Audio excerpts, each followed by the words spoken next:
इमाम हुसैन उठा कर गए थे लाशे को, हज़रत अली असगर को, और कहा कि यजीदियों, तुम्हारी लड़ाई होगी, इख्तिलाफ होगा, झगड़ा होगा, मुझसे होगा, इस बच्चे से तो कोई झगड़ा नहीं आपका। आप चंद घूंट मेरे अली असगर के लिए दे दो, मैं हुसैन वादा करता हूं कि क़यामत के दिन अपने नाना के हाथ से तुम्हें जाम कौसर पिलवाऊंगा। आवाज़ आ रही है मेरी? पहले वक्तों में बग़ैर स्पीकर की महफिलें होती थी। बस अपने कानों को और दिलों को मुतवज्जे करें, इंशाअल्लाह आखिर तक आवाज़ पहुँचेगी। बिजली आती जाती रहेगी, क्योंकि हुक्मरानों ने भी तो खेल खिलाना है, खेल जमाना है ना मुल्क में।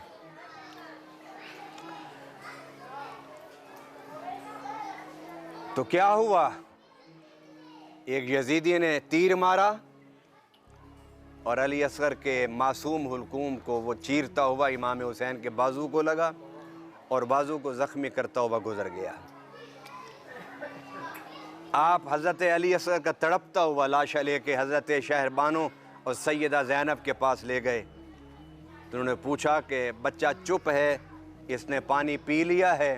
तो इमाम हुसैन ने फरमाया कि इसने अपने नाना के पास जाम कौसर पी लिया है।